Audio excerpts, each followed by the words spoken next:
আসসালামু আলাইকুম, welcome to my channel. আশা করছি সকলে ভালো আছেন। আজ আমি আপনাদের মাঝে খুবই স্বাস্থ্যকর এবং উপকারী একটা রেসিপি নিয়ে হাজির হয়েছি। সেটি হলো কবুতরের মাংসের পাতলা ঝোল। এটা প্রথমে কড়াই দিয়ে যখন তেলটা গরম হয়ে গেছে, এখানে আমি আদা, পেঁয়াজ, রসুন, জিরা গুঁড়া, ধনিয়া গুঁড়া, শুকনো মরিচ গুঁড়া অল্প একটু, গরম মশলা গুঁড়া আর নিয়েছি কাঁচামরিচ বাটা। এই কাঁচামরিচটা দিলে স্বাস্থ্যকর যেহেতু বেশি ভালো হবে শরীরের ক্ষেত্রে। এখানে আমি কবুতরটা আগেই ধুয়ে পরিষ্কার করে নিয়েছিলাম কেটে। মশলাগুলো দিয়ে ভালো করে একটু নাড়াচাড়া করে এর ভিতর লবণ আর হলুদটা দিয়ে আবারও সুন্দর করে নাড়াচাড়া করে নিয়েছি। যখন মশলাটা একটু কষানো হয়ে গেছে, কাঁচা গন্ধটা চলে গিয়েছে, এরপরে যে কবুতরটা এর মাংসটা দিয়ে দিয়েছি, সঙ্গে কয়েক টুকরা আলু দিয়েছি। আপনারা চাইলে দিতে পারেন, না চাইলে বাদ দিতে পারেন, কোনো সমস্যা নেই।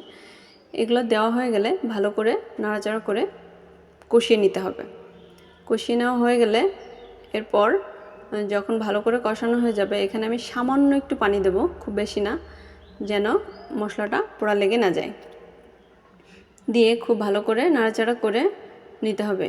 এরপরে যখন কষানো হয়ে যাবে, এরপর আমি আরও একটু পানি দিয়ে ঢাকনা দিয়ে ঢেকে দিব।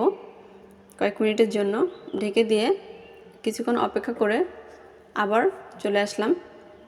এরপর যখন এ পর্যায়ে চলে আসবে, তখন আমি ভালো করে নাড়াচাড়া করে দিব। একটু অপেক্ষা করে ভালো করে নাড়াচাড়া করে দিতে হবে।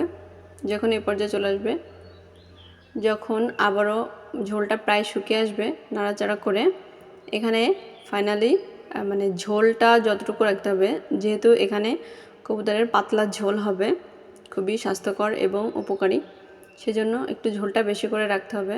সেক্ষেত্রে পানি যতটুকু ঝোল রাখা হবে তার থেকে একটু ডুবিয়ে, মাংসগুলো একটু ডুবিয়ে পানি দিতে হবে। এরপর আবারও ঢাকনা দিয়ে ঢেকে কিছুটা সময় অপেক্ষা করতে হবে, বলক আসা পর্যন্ত। এই যে যখন বলক চলে আসবে, তখন আরেকটু নাড়াচাড়া করে নামিয়ে নিলেই হয়ে যাবে মজাদার এই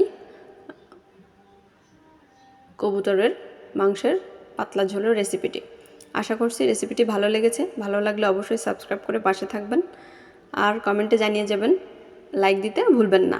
আজ এ পর্যন্ত, দেখা হবে আবারও নতুন কোনো রেসিপি নিয়ে। আল্লাহ হাফেজ।